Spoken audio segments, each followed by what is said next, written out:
新年好呀，新年好呀，大家新年好呀！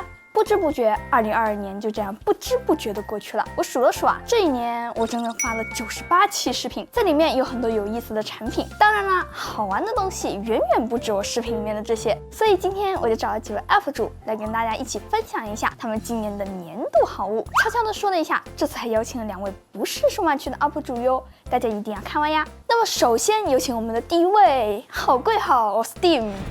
好，各位，我是 Tim。这次受到切里的邀请，我想来分享一下2022年我最喜欢的数码产品。我选择的不是硬件，而是一款游戏，就是《守望先锋：归来》，是我非常喜欢的游戏。虽然现在快要归西了，但是客观来说，我还是很喜欢它。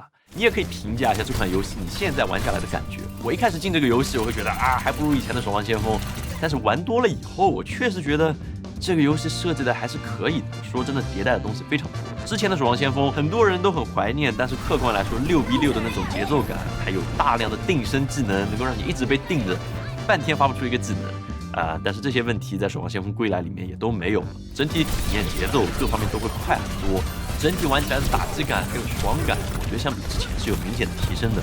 尤其是现在你不用太过于依赖那些 T 和坦克来帮你挡伤害，一旦 T 挂了，所有人都挂的情况，比以前是要好了不少。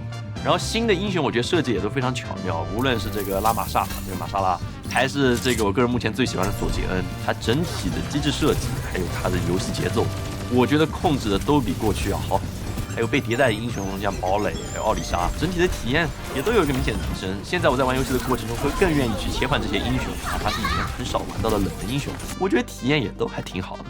所以客观来说，《守望先锋：归来》我还是很爱玩，但是它能不能在国区继续活下去，那就是打上一个问号的事。是一个好游戏，但是被很多高层的骚操作给弄坏了，这比较遗憾。其实，在前几年我也是疯狂沉迷守望，不知道大家都是什么时候入坑的守望呢？虽然我守望玩的也算比较早的，但是忘记是从什么时候开始，我就逐渐没有再上线了。在《守望先锋：归来》刚刚上线的时候，我还很兴奋的喊了好几个朋友一起组牌，但最后我和他也就只维持了2天的缘分，就再也没有打开过了。不过比起守望，接下来的这个可就有意思多了。嗨，各位切里的小伙伴，我是科技美学的那言，非常高兴来分享一下我在今年比较感兴趣的一款数码硬件。我小时候很喜欢玩游戏掌机，比如说 GBA PSP 之类的。来到智能手机时代呢，还是怀念使用手柄的感觉，不习惯搓玻璃。我也给手机装上了手柄玩模拟器的感觉其实还挺好的。但是呢，很多模拟器游戏还是希望在大屏幕上玩。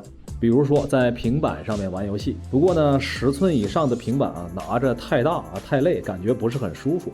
恰好呢，今年市面上有一些小尺寸的平板，比如说 iPad mini， 还有拯救者的 Y700，8寸左右的尺寸就比较合适了。接下来呢，我想给这些小平板去找手柄，但是花了很多钱，买了不少的手柄都不适配。我甚至还买了 Switch 的手柄，加上支架套在平板上面，结果装在一起呢，手感特别差，而且还很沉，并且呢，蓝牙手柄呢还有延迟。后来我想干脆把手机上面用的拉伸手柄拆开，看看能不能适配到平板电脑上面。所以呢，就买了一个 X2 Pro 的手柄，然后拆掉后面的后盖，改造了它的卡扣，最后呢来搭配8寸的小平板。你别说，还真行。当然这个过程还充满坎坷拆坏了好几个手柄，拆了就装不回去了。好了，你看到了，这就是我最终改造的一个结果确实找遍了市面上的没有类似的硬件，只好硬凹了一个产品出来。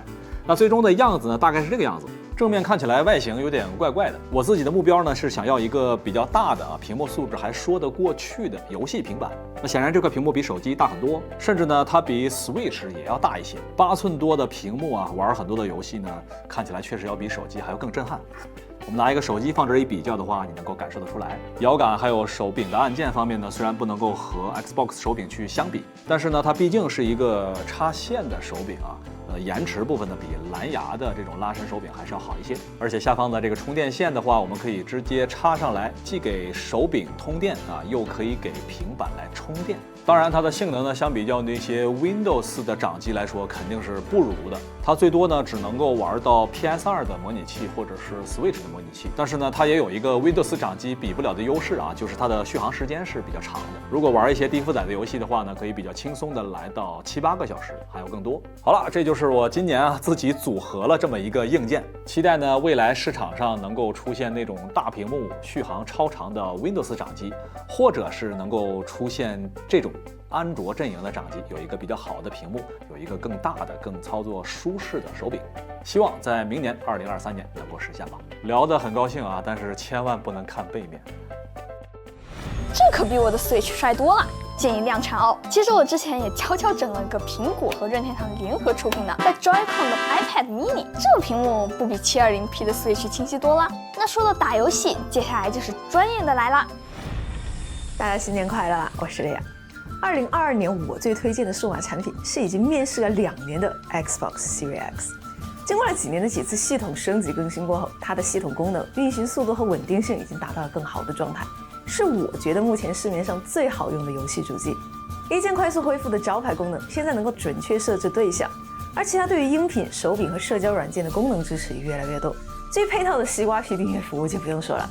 从值得重温的经典大作、有意思的独立小品到一些近期的新作，游戏库存还是很丰富，再加上跨平台的特性，能满足很多玩家的需求。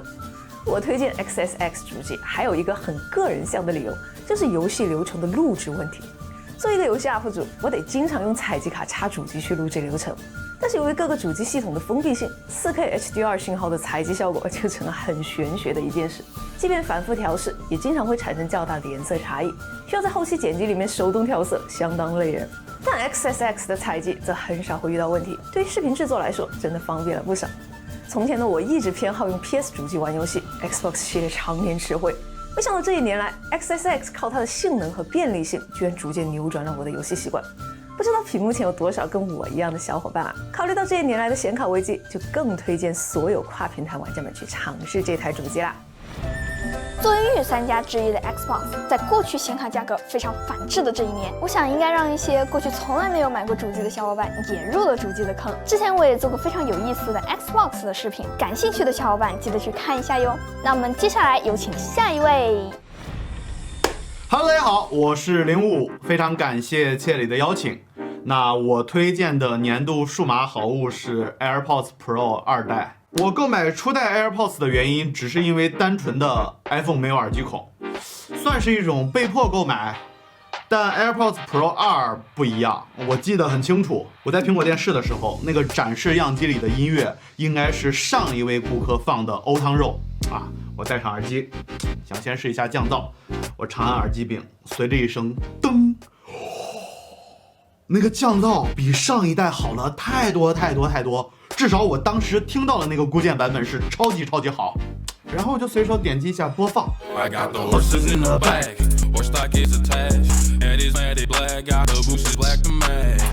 那个低音一出来就立刻下单。也许是上一位顾客啊专门选了一首这种弹性很强的音乐，那也许是苹果的阴谋往手机塞了一堆这样的音乐。总之最后的结果就是当场下单。然后 Pro 2对我来说很有用的就是这个耳机柄调节音量。不管大家信不信，我必须要说，就是我 AirPods 那期视频里最开始的稿子我是有写，如果能在耳机柄上增加调节音量就好了。就是因为我觉得你敲击暂停都有了，你增加一个上下滑动调节音量应该很容易吧。而且我记得初代的 AirPods 里面有一部分空间苹果用来给放了配重，但最后我给删了，因为我担心我可能提了一个非常复杂的需求，这样就会显得我很蠢。没想到这样一个功能一等就是6年。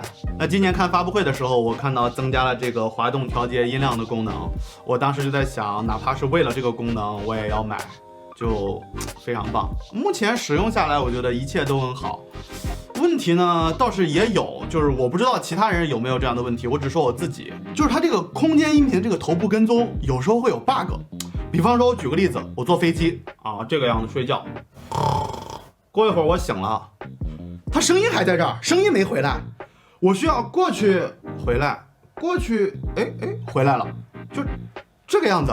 这是目前的一个 bug， 其他的都很好，我很满意。那再次感谢切里的邀请，也希望大家能够关注我。好，那有请下一位老师。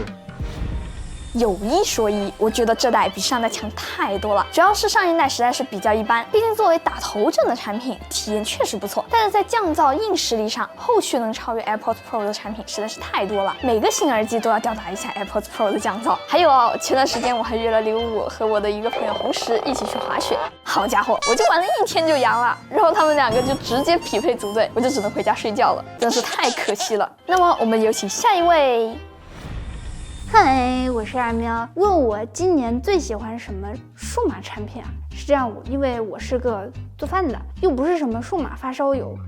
我认真想了一下，数码的科技的电器，四舍五入呢，我就给大家推荐一个我今年觉得最好用的居家好电器。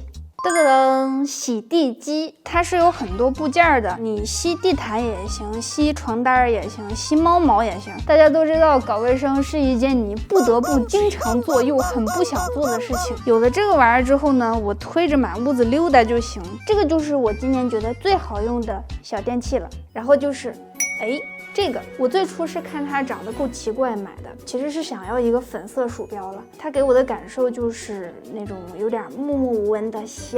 很多人应该会好奇的就是这个用着会不会觉得别扭嘛？但它的握法其实只是从这样变成了这样，其实会很快适应的。然后这个键盘还是切里送我的。要说洗地机，我可太懂了。现在我整整有1、2、3、4、5台洗地机，大家应该知道我这是要干嘛吧？别着急，过段时间就出。这个绿头绿脑的小伙就是张伟，短的测评的视频策划。在接到切里的邀请，推荐自己觉得有趣的数码产品之后，张伟回想起那么多期的短测，果然还得是 LG One。LG One 最有趣的地方，当然就是这个像光翼展开的屏幕了。只要手指推一下，就会变成炫酷的物理分屏，这样张伟就可以上面打王者，下面吃鸡，同时跟7个队友。关键时候还能用其中的一个屏幕回女朋友的消息，简直就是游戏恋爱2不误呀！而且在展开的相机模式下，下面的小屏幕还可以当稳定器的摇杆来用，用起来稳的一批。那些内置微云台的手机在它面前都是地中之地，自己拍出来的效果嘛。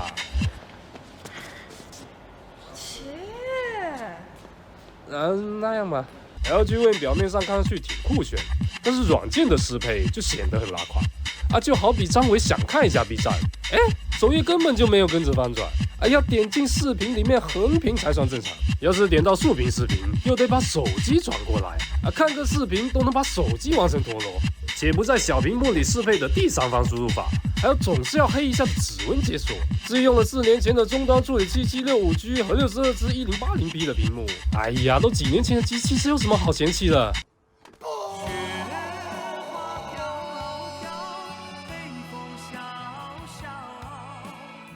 那总的来说，作为一台几年前的手机，现在买来当备用机也还挺好玩的。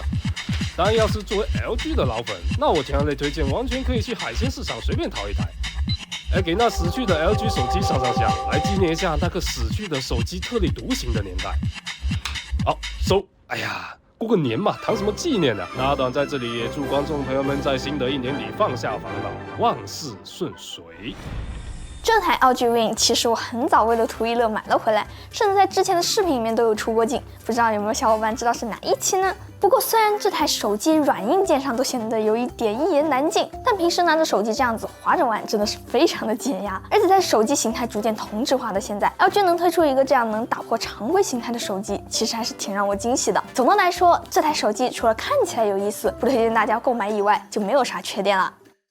小伙伴们，大家好，我是程红。今天我最喜欢的电子产品呢，就是这个椭圆机。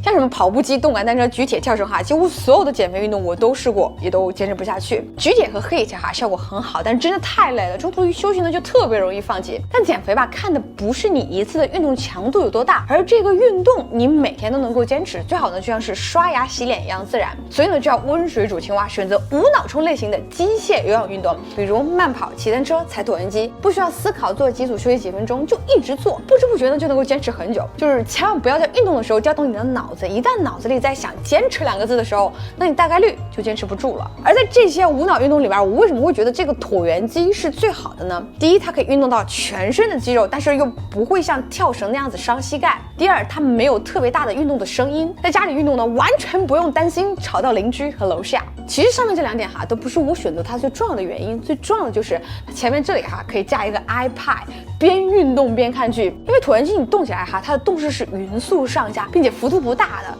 是唯一一个我运动时呢还能够专注看剧的器械。相比之下呢，跑步机和跳绳呢就太颠了，动感单车呢腿又很酸，椭圆机呢我不会把它想象成运动，而是一个看剧的场所。经常就是运动结束了之后，但是这一集没有看完，我都会多运动一会儿，然后把它看完。就是运用了刘谦大师所教的misdirection， 咱骗过大脑，让它忘记运动这件事情。当然呢，大家在买之前最好还是去健身房试一试，或者去公园玩一下，这个感觉跟椭圆机呢是差不多的。好啦，以上呢就是我的分享了。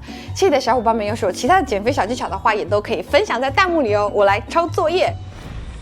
运动这个我懂呀，跑步机虽然我没有，但是我的猫有啊。自从买了这个大滚轮之后这小猫咪可自律了。每次我们开饭的时候，它就在那儿猛跑。你看现在还没开饭呢，就已经开跑。你好，我是木宇，就是这个木宇。千里问我2022年最喜欢的产品，其实这个问题我也一直在问我自己。如果是手机，那备选有终于能用的小米12S Ultra， 或者轻薄折叠屏 Mix Fold 2，亦或是这台放在那2月才拆的一加 S Pro 原神胡桃限量定制版。反正不可能是 iPhone。如果是游戏，和 TJ 一样颁奖给老头环一定不会错，给从小玩到大的战神一个位置亦可。嗨，要不是它是20年开服的游戏，我甚至想给原神呢。但最后思来想去，翻来覆去，风里来雨里去，我决定把这个位置让给守望先锋归来。稍等，我先更新一下。我从来都是一个默默玩游戏、不怎么混圈子的孤僻玩家，但自从网易宣布和暴雪谈崩之后，我也不得不感受到了大家和我一样的失望和不满。是的，守望2开服就一拖答辩，但之前我们至少有游戏玩，而且守望真的至少对我来说挺好玩的。不用精通枪法的 FPS， 各有特色的角色机制设计，至少看起来比较圆满的故事背景，你很难找到一款完全平替它的游戏。其实我并不是什么入脑资深玩家，段位一直在2000多，冲不上3000，之前摸的连赛博原氏都没干到。手里唯二的周边就是这2个杯垫，被出警说没有资格谈喜欢它也很合理。但我怀念的是那个2016年的夏天，怀念和舍友一起开荒的日子。我怀念的是那个事无巨细的美工制作组，连最低谷时期更新的铁板地图都倾注了他们对游戏的热爱。然后就没有然后了。写这篇稿子的时候，我还想找当年的舍友，想问问他要不要回来打几盘，没几天了。结果他发来自己刚换了13代 i9 和4090，要美滋滋玩单机去了。什么守望先锋啊，没人在意重建帝国、重组小队了。然后我打开了 Steam， 发现他原来在玩游戏王。如果不是意外，你们看到切里的视频是1月1日，那么离守望先锋归西还有23天。我没什么想抒情的，不过是资本抛弃了玩家罢了，何必伤感？认真玩到官服的那一天，就是对自己和这群角色最好的结局了。最后注意防护，保重身体，祝各位观众朋友们新年快乐。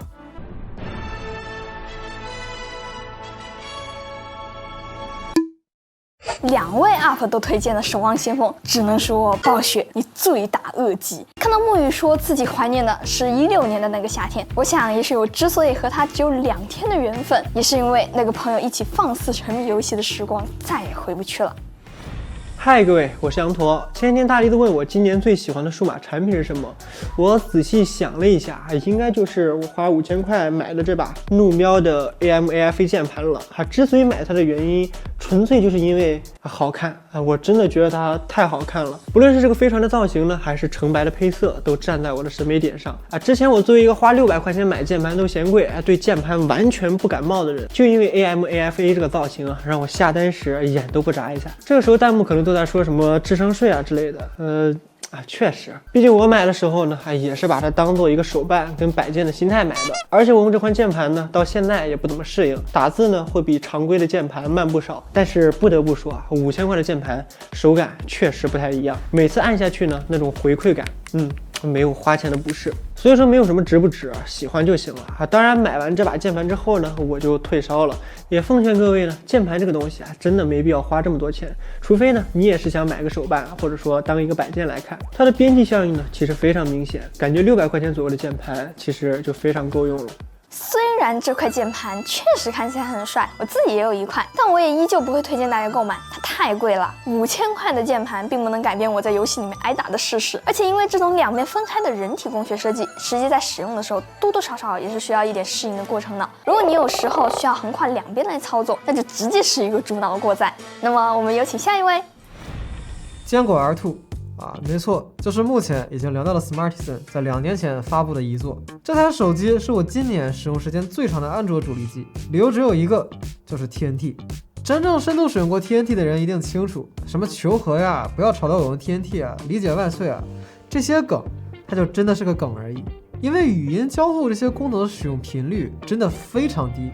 可能1年也就用过2-3次。TNT 最大的痛点是随时随地的背一块便携屏幕实在太麻烦啊！你想啊，我都背了个屏幕了，那我为什么不直接背个 iPad 呢？但是今年随着一些眼镜形态的便携屏幕在国内发售，这个问题可以说是彻底解决了啊！没错，我称这些产品为便携屏幕，而不是 AR 眼镜，是因为这些产品在 AR 的软件生态上确实还是太初级了。